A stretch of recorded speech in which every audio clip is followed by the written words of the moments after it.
അച്ഛൻ എഴുതിയ കൈപ്പടയിൽ എഴുതിയ ബുക്ക് അങ്ങനെ എന്തെങ്കിലുമൊക്കെ ചേട്ടൻ്റെ ദേവരായ അച്ഛനൊന്നും സൂക്ഷിക്കില്ലായിരുന്നു. ദേവരായ മാഷിൻ്റെ കയ്യിൽ 10-100 പാട്ടുണ്ടായിരുന്നു. അദ്ദേഹം മരിച്ച തന്നു നോക്ക്. നമ്മൾ ലാമിനേറ്റ് ചെയ്ത് അച്ഛൻ്റെ പേര് സ്മാരകം വരുന്നുണ്ട്, അവിടെ ഇത് ഡിസ്പ്ലേ ചെയ്യും. എനിക്കൊന്ന് ആ സമയത്തൊക്കെ ദാസേട്ടനാന്ന് തോന്നുന്നു ഇഷ്ടം പോലെ അദ്ദേഹത്തിന്റെ പാട്ടുകൾ പാടിയിരിക്കുന്നത് അല്ലേ. ഇപ്പോഴും ആ ദാസറുമായിട്ടുള്ള ആ ബന്ധം ഒന്ന് പറയുക. അയ്യോ, ഞാൻ പറഞ്ഞില്ലേ എന്നെ ഇപ്പോൾ ഒരു എഴുത്തുകാരനാക്കിയതിൻ്റെ പിന്നിൽ. അപ്പം അത് പിന്നെ അത് തന്നെ മതിയല്ലോ പറയാനുണ്ട്. പിന്നെ അമ്മ പറയും എന്താണ് ദാസേട്ടനെ കുറിച്ച് ഉള്ള അഭിപ്രായം.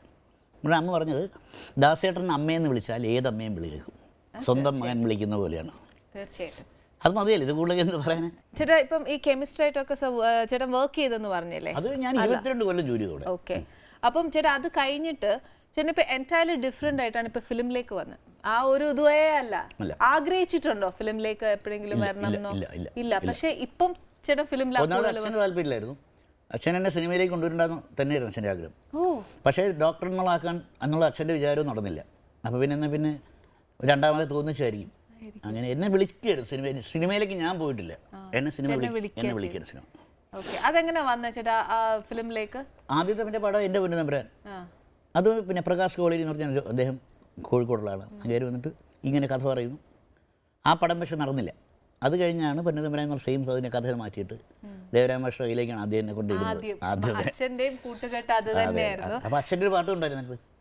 അച്ഛൻ്റെ ഒരു പാട്ടും കൂടെ ചേർത്തിട്ടാണ് 4 പാട്ടിൽ ഒരു പാട്ട് അച്ഛൻ്റെയും 3 പാട്ടില്ലായിരുന്നു. ഓ അത് ശരി. ശരിക്കും അതിലും ഒരു ഗുരുത്വവും അച്ഛൻ്റെ ഒരു അനുഗ്രഹവും എത്രയായാലും അതെനിക്ക് തോന്നുന്നു നിമിത്തമാണ് അല്ലേ? അല്ല, പക്ഷേ എന്നെ എഴുതാനുള്ളൊരു പ്രേരണ ഉണ്ടാക്കി തന്നത് ദാസേട്ടനാട്ടോ. അത് പറയേണ്ടിരിക്കാന്ന് പറയില്ല. എനിക്ക് ജോലി 2 തവണ നഷ്ടപ്പെട്ടു. കാര്യം ഈ എഴുതാൻ പോയതുകൊണ്ടും പിന്നെ മുത്തശ്ശേം അച്ഛൻ്റെ അമ്മ മരിക്കുന്നതുമായിട്ട് ബന്ധപ്പെട്ടു. അപ്പോൾ ജോലി നഷ്ടപ്പെട്ടപ്പോൾ എനിക്ക് ആൾക്കാരെ ഫേസ് ചെയ്യാൻ മടിയായി. കാര്യം ജോലിയുള്ളവനെ കാണുന്ന ഒരു ചിരിയല്ല ജോലി ഇല്ലാണ്ടാകുമ്പോഴത്തേക്ക് ആൾക്കാരുടെ മുഖം മാറും. അപ്പം ഞാൻ ആ സമയത്താണ് എൻ്റെ ഏകാന്തതയ്ക്ക് ഞാൻ വായന തിരഞ്ഞെടുത്തത്. ഞാൻ വായിക്കുമായിരുന്നു സ്കൂളിൽ വെച്ചിട്ട്. അച്ഛൻ്റെ മരണശേഷം പിന്നെ വായനയൊക്കെ ഇല്ലാതെയായത്. ആ വായനയിൽ നിന്നാണ് എനിക്ക് എഴുതാൻ ഭാരത വായിച്ചുകൂടെ, മഹാഭാരതം. അത് ഇന്ന് കിട്ടിയ ഒരു 3 പാട്ട് ഇത് വെച്ചിട്ട് ഞാൻ തരങ്ങിണിക്ക് അയച്ചു കൊടുത്തു, അയ്യപ്പ ഭക്തിഗാനത്തിനായിട്ട്. അത് വയലാറിൻ്റെ മകൻ എന്നുള്ള ലേബിൽ തന്നെയാണ് കിട്ടിയെങ്കിലും എനിക്കുണ്ടായൊരു ഗുണമെന്ന് വെച്ചാൽ എനിക്ക് എഴുതാൻ കഴിയും. കാര്യം ഇന്ത്യയിലെ ഏറ്റവും വലിയ ഗായകൻ എൻ്റെ പാട്ടെടുത്തു എന്നുള്ളത് നമുക്ക് കിട്ടുന്നൊരു അതാണ് ശരിക്കും എൻ്റെ ഒരു അടിസ്ഥാനം. ചേട്ടാ ശരിക്കും ഗുരുവായൂർ ഭക്തനാണോ? ഞാൻ പക്ഷെ ആ ബാബ കല്യാണിയില് പാട്ട് എഴുതിയത് കൈ നിറയെ വെണ്ണ തരാം. അത് ശരിക്കും കൃഷ്ണനെ നമ്മള് എന്താ പറയാ വിഷ്വലായിട്ട് കാണുന്ന പോലെ തന്നെ എന്ത് നല്ല പാട്ടാ ചേട്ടാ. ചേച്ചിക്ക് ഇഷ്ടപ്പെട്ട പാട്ട് ഏതാ ചേട്ടൻ എഴുതിയത്? എല്ലാ പാട്ടുകളും ഇഷ്ടമാണ്. അങ്ങനെ പറയണ്ട, ഏതെങ്കിലും നല്ല. പിന്നെ മാഘമാസാണ് കുറച്ച് ആദ്യത്തെ. അച്ഛന്റെ പാട്ടുകളോടാണോ ഇഷ്ടം ഭർത്താവിന്റെ പാട്ടുകളോടാണോ കൂടുതൽ ഇഷ്ടം? ഞാൻ ചേട്ടനോട് ചോദിച്ചില്ലല്ലോ, ചേച്ചിയോടെ അല്ലേ ചോദിച്ചേ? അല്ല, അച്ഛന്റെ പാട്ടുകളോട്. അതെന്തൊക്കെ ഇഷ്ടം അങ്ങനെ പറയുന്ന കാര്യമല്ലോ. എന്താണെന്ന് ചോദിച്ചാൽ ഉത്തരം കിട്ടും, അതുകൊണ്ട് ചോദിക്കണ്ട. എൻ്റെ പാട്ടിലൂടെ അച്ഛൻ്റെ പാട്ടിലേക്ക് എത്താൻ പറ്റുള്ളൂ.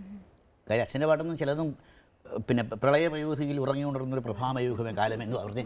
പിന്നെ അറിയാമെങ്കിൽ ഞങ്ങളൊക്കെ എവിടെ പോയേനെന്നറിയാമോ അല്ലേ ചേച്ചി? അതൊക്കെ മനസ്സിലാക്കണമെങ്കിൽ ഇങ്ങനെയുള്ള എൻ്റെ തല്ലിപ്പൊളി പാട്ടും എൻ്റെ ഹെൽബിലെ എന്നൊക്കെ പറഞ്ഞ പാട്ട് കേട്ടിട്ട് വേണം. തല്ലിപ്പൊളിന്നല്ല, നമ്മളെ വായന തുടങ്ങുമ്പം നമ്മളെപ്പോഴും വായിക്കേണ്ടത്. ഞാൻ വായന തുടങ്ങിയത് ഡിറ്റക്റ്റീവ് നോവൽ വായിച്ചാൽ. കാര്യം നമുക്ക് അതാണ് വായിക്കാനുള്ളൊരു പ്രേരണ ഉണ്ടാകുന്നത്. പിന്നെയാണ് നമ്മൾ സെലക്റ്റീവ് ആകുന്നത്. കവിത വായിക്കുമ്പോൾ ആദ്യം ചങ്ങമ്പുഴയുടെ കവിത തുടങ്ങും. ചങ്ങമ്പുഴ കവിത വായിച്ചു കഴിഞ്ഞാൽ കവിത വായിക്കാനുള്ളൊരു പ്രേരണ കിട്ടും. പിന്നെ നമ്മൾ പലതും വായിക്കും. എന്ന് പറഞ്ഞ പോലെ മനസ്സിലാകുന്ന കുറേ പാട്ടുകൾ കേട്ട് കഴിഞ്ഞിട്ടാണ് ഗഹനമായ പാട്ടിലേക്ക് പോകാൻ. ഞാനിപ്പോൾ നമ്മുടെ അത് ചെയ്തുകൊണ്ടിരിക്കുകയാണ്. ഫൈനലായിട്ടില്ല, നടക്കും. നമ്മുടെ സിദ്ദിഖ് ലാൽ അവർ ഒന്നാകുകയാണല്ലോ വീണ്ടും. കിങ് ലയർ എന്നുള്ളത് ദിലീപിൻ്റെ പാട്ട്. അതിനൊരു പാട്ടുണ്ട്. അതിന് ട്യൂൺ ഇപ്പോൾ അലക്സ് എനിക്ക് തന്നിട്ടേ ഉള്ളൂ. അത് ചെയ്തുകൊണ്ട് മെലഡിയാണ്. പിന്നെ രണ്ട് ഫ്യൂഷൻ സോങ് വേറെ ഉണ്ട്. പക്ഷെ അത് കൂടാതെ മെലഡി പാട്ട്. മെലഡി എഴുതാനാണോ ചേട്ടൻ ഫാസ്റ്റ് നമ്പേഴ്സ് എഴുതാനാണോ? രണ്ടും ഇഷ്ടമാണ്. രണ്ടിനും അതിൻ്റെതായൊരു മെലഡി എഴുതുമ്പോൾ നമുക്കൊരു പിന്നെ ശാന്തത കിട്ടും. മറ്റേത് നമ്മൾ നോക്കും.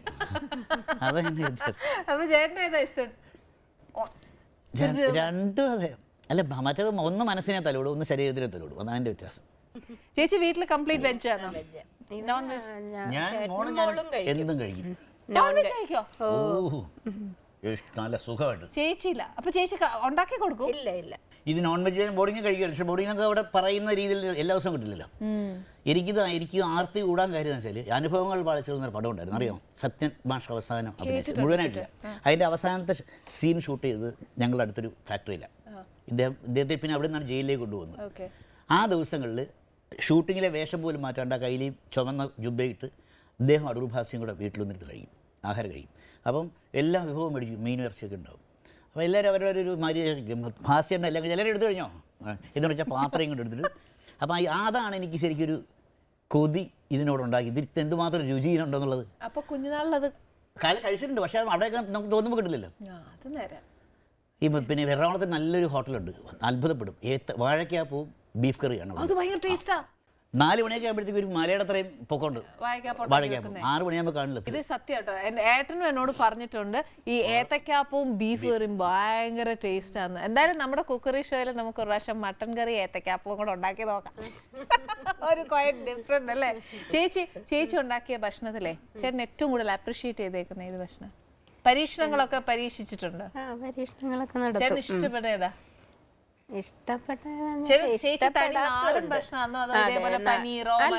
അതൊക്കെ ഉണ്ടാക്കും, മോൾക്ക് വേണ്ടിയൊക്കെ വല്ലപ്പോഴും ഒക്കെ ഉണ്ടാക്കും. ഇല്ല, നാടൻ ഭക്ഷണത്തിൽ ചേട്ടൻ ഏറ്റവും ഇഷ്ടം? ഞാൻ ഉണ്ടാക്കണതിൽ ഇഷ്ടപ്പെടാത്ത ഭക്ഷണം പുളിശ്ശേരി. വെളുത്തുള്ളി ചേർക്കില്ല. എനിക്കാണെങ്കിൽ വെളുത്തുള്ളിയുടെ രുചി ഉണ്ടെങ്കിൽ അത് വെളുത്തുള്ളി ചേർക്കുന്ന കാച്ചിമോരാന്ന എന്റെ അറിവ്. ശരിയല്ല, നമുക്ക് ചേർക്കലായിരിക്കും. ഞാൻ പുളിശ്ശേരി ഞാൻ എപ്പോഴും എനിക്ക് വേണ്ടി ഉണ്ടാക്കുമ്പോൾ 2 പാത്രം ഉണ്ടാവും. ഒന്നും വെളുത്തുള്ളി ചേർക്കാത്ത, വെളുത്തുള്ളി ചേർക്കാത്ത. വേറൊരു കാര്യമുണ്ടേ, നമ്മൾക്ക് പിന്നെ ഞാൻ അമ്മ കാണിക്കുന്നുണ്ട്, ഇവനും കാണിക്കുന്നുണ്ട്. ഇവനെ ഞങ്ങൾ കൂടാന്നൊക്കെ വിളിക്കേണ്ടത്. അല്ലാണ്ട് ആഹാരം കഴിച്ച് വെന്ത് കഴിഞ്ഞാൽ ആദ്യത്തെ വറ്റെടുത്ത് ചവയ്ക്കും. അപ്പം ഞാൻ അമ്മയോട് ചോദിച്ചു, എന്തിനാ അമ്മ ഇങ്ങനെ ചെയ്യുന്നത്?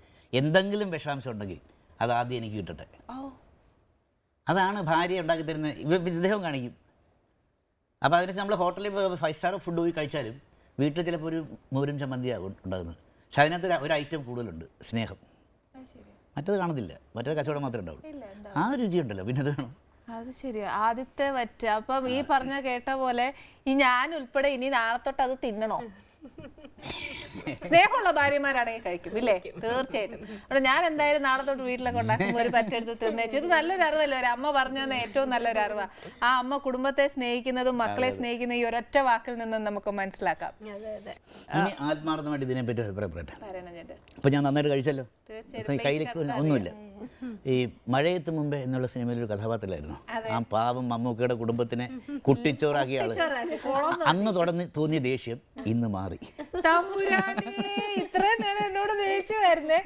പക്ഷെ ഇതേപോലെ കുറെ പേരുടെ ചീത്ത ഞാൻ കേട്ടിട്ടുണ്ട് കേട്ടോ. എന്നാ ഒരു സാധനം പകുതി ദേഷ്യം പറഞ്ഞല്ലേ. എന്നാലും ചേട്ടാ, പഴയ കാലഘട്ടം വയലാർ അച്ഛൻ്റെത്, പിന്നെ ദേവരാജൻ മാസ്റ്ററിൻ്റെ, പിന്നെ ഒത്തിരി കാര്യങ്ങൾ ഞങ്ങൾ ചേട്ടന് പറഞ്ഞ എനിക്കും അതെ എൻ്റെ പ്രേക്ഷകർക്കും ഒത്തിരി അറിവുകൾ കേട്ടു.